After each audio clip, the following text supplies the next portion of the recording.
Welcome to another edition of Politics Done Right. Look, I have a very special guest, a woman that has impressed me for all the work that she does, work that's needed in this country. Look, Evette Avery is a working mother providing for her family. She has been a Teamsters Union Steward at UPS, as well as an activist for workers' rights for several years. She has been working on the most extensive and effective organizing campaign with the IAM to get union representation for Delta, ramp, and cargo workers. Delta not recently, but a couple years ago, released her after 7 years in a most undeserving manner. She has been fighting this for 2 years, but now there is a change that illustrates why workers must seek changes in the law and not just corporate platitudes. So let's get started. Welcome to Politics Done Right. Evette, how are you doing today? I'm great. It's good to be back. Thank you for having me on. Let me tell you, first of all, the thank you should go the other way. Thank you for what you are doing, because you are making a difference for people who need someone out there making a difference for them. So for that, we're indebted to you. I have a couple of questions for you. Okay. First of all, for the audience who needs a refresher, tell us a little bit about what happened to you with what company, etc. Well, back in 2018, Delta Airlines came to me and gave me an ultimatum, basically, to choose between my two jobs, one at UPS and with them at Delta, saying that all of a sudden, after 7 years, it was a conflict of interest. But of course, me trying to provide for my family, I was not trying to give up either job. I needed to work both jobs to make, one job when one should be enough. But they gave me the ultimatum. Ultimately, I told them I want to keep both jobs, and I was terminated on the 5th of February in 2019. Now, neither job influenced the other. Is that correct? No. There was several, and to this day, several people that work both jobs, but they weren't both the same companies, correct? Same companies, yes. So when you got released, what did you do? I began to fight. I was already fighting for unionization for the cargo and ramp workers, as you mentioned previously, but I continued that fight. But at that point, I then started my campaign, hashtag Stand with Evette, to fight for my job back, to restore my job. But the likelihood was that the reason they fired you was because you were actually activating other workers. Is that right? That's correct. I used to wear my union pin at the gates every day, handed out flyers. I was involved in different events that we had trying to organize. So very visible and very outspoken regarding unionization. And that was with what company again? Delta Airlines. Now, tell me a little bit about the environment there with respect to workers, because I want to build what I'm going to say first off. Well, they have the pilots, which are unionized. Then the rest of the workforce, the flight attendants are not. Gate agents, as I was not. Cargo and ramp, no one else but the pilots. And they did a great job of, separating the employees, making people think, pilots were the best. Then comes the flight attendants and gate agents, and kind of, put down or make people feel less than if they were not, as they consider, above wing versus below wing, which I thought was a horrible thing to do, but the company did it very well.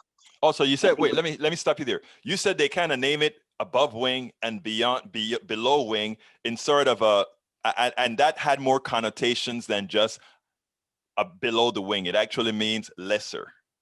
Correct. I had people, unfortunately, in the company that felt like, people below wing were less than, but their work was pertinent to what we had to do. Everybody played their part, and everybody is important in, getting the job done. So for me, coming from below wing to above wing, I felt like, hey, we are sisters regardless of the position that we're in. Now, I want to stop there, and I want to give our audience a narrative here. This is why we have this type of programming. What Evette just said is extraordinarily important. Listen to what she said: above wing, below wing.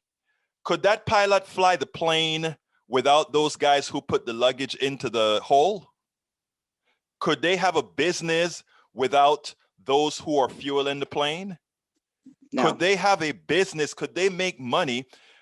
this is what happens. I had Dr. Richard Wolf on, and we discussed corporations, and we discussed those issues about trying to put people in different spots. Yes, that pilot had to work a little bit harder than the guy that is packing the luggage, but they are all codependent for there to be a successful corporation. So they are just as important as the pilot, even if the pilot gets a better wage, because again, he invested more in his piloting, understood.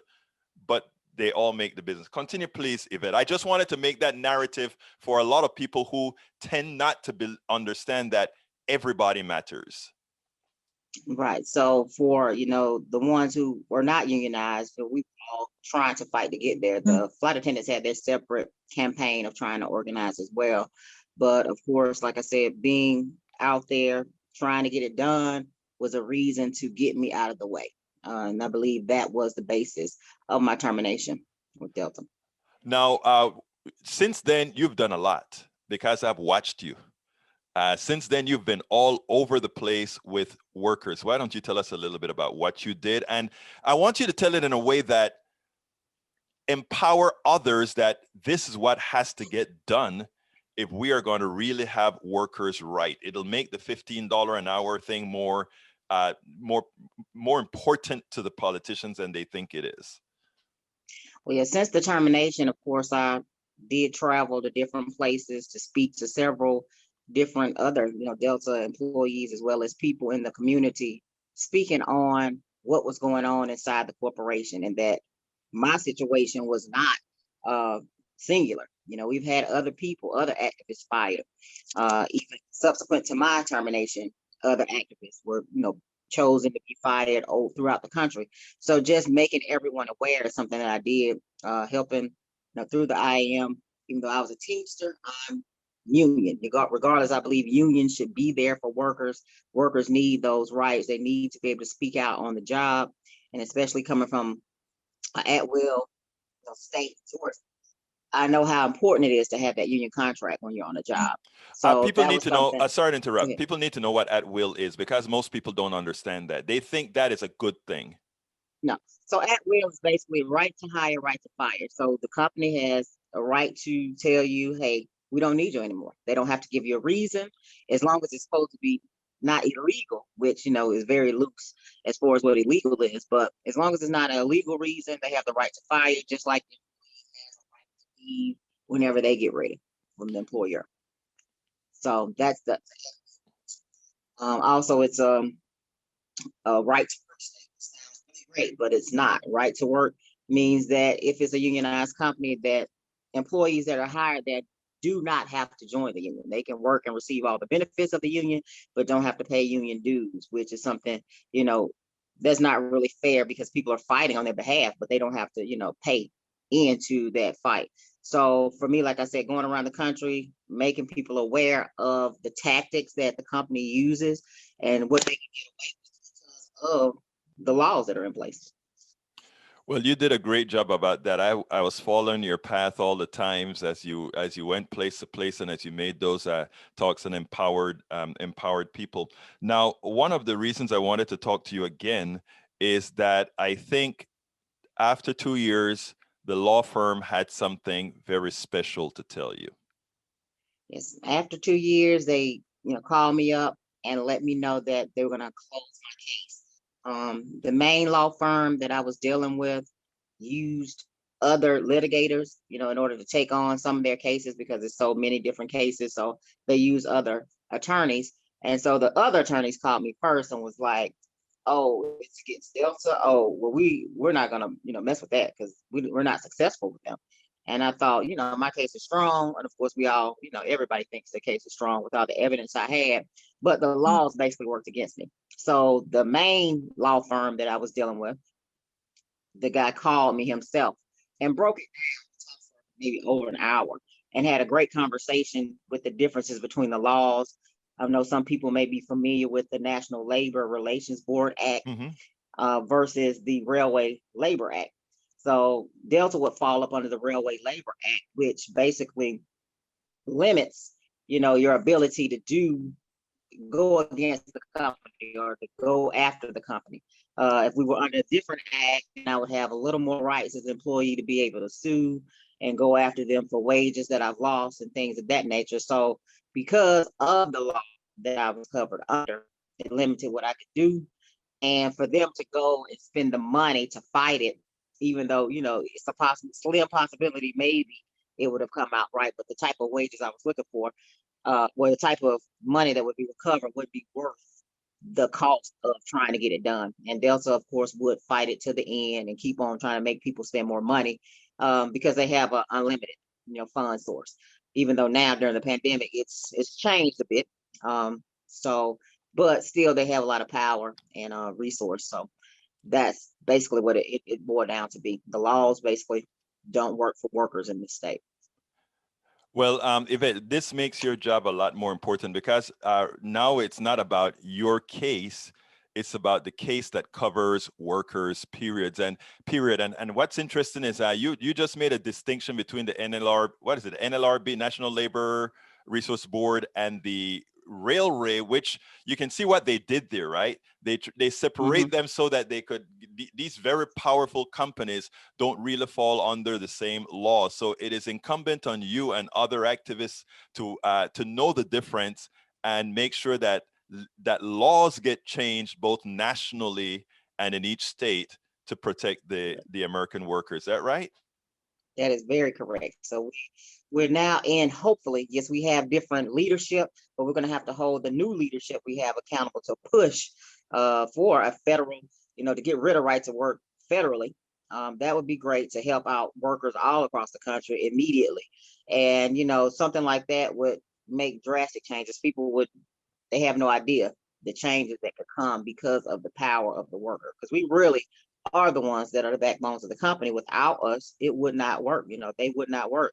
So people need to realize their value as workers and fight for that right, and know how important it is to have something in writing that backs you, when you're done wrong, or, injustice is there. No, yeah, we want workers to work, all workers. We want corporations to do their jobs. They're considered a human being themselves in front of the law. But what is still touching me and is still irking me again is that thing that you just mentioned, above wing and below wing. And let me tell you why that touches me. One of the things that I preach all of the times on these programs is how our corporate structure, our oligarchy, our plutocracy, what they do is they create separation among workers, among people.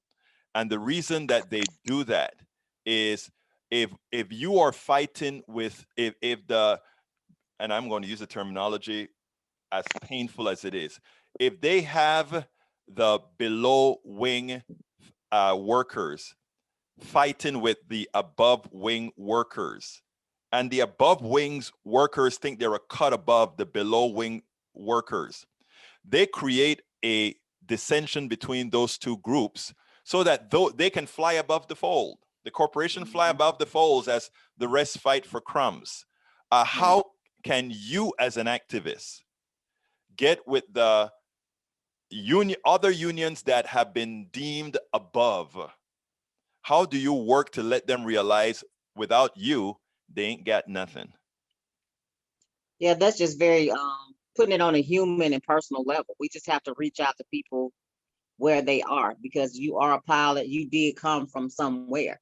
And a lot of people within the airline industry, they have family members that maybe work below wing. So they can be like, okay, yeah, my son works down there, or my daughter works here.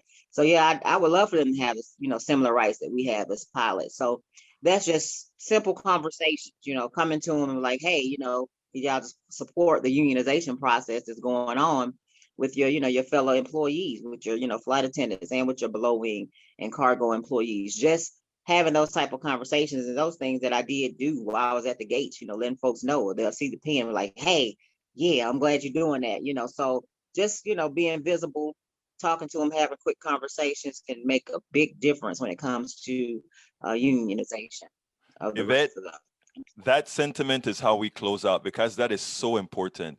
You have to show the humanity in all of us, and that we are all working for the same goal. I love that. And, I talk about that a whole lot. We have to stop allowing others to separate us. We have to stop allowing others to create this false dissension that really isn't there between our humanities, if you will. So, again, I ask this question to everybody, so be prepared.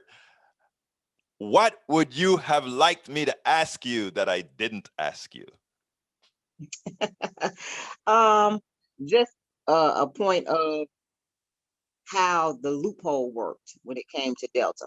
Okay. It's a loophole that they have in their policy that they can make determinations on your employment on a case by case basis. So you signing all your early, employee paperwork, you basically agree to that, whether you sign directly under that specific statement or not. You agree to it, therefore, at will and out the door whenever they get ready for you to be something. And I would imagine that you don't sign that, you don't get the job. Of course not. You're just not getting a job. You're just getting all the paper. You're just signing away. You're happy you're getting employment. So people don't necessarily read every single thing or understand it at the time. So, Evette Avery, it's been my pleasure as always to speak with you. Thank you so kindly for what you do. Please keep doing the great work that you do. We need a lot more women out there like you. So thank you. We spend a lot of time deconstructing the news, trying to parse it into a form that everybody can understand. We try to find those little nitpicks where it flies above the fray, etc. If you really like these videos that we do, I want to ask a big favor. Please go ahead. Number one, subscribe to our channel. And number two, please join if you can. Thank you so kindly for watching. Keep watching. Please remember to share. We must populate the entire internet with our progressive message, a message that we know is what most Americans say that they want. So help us, please join.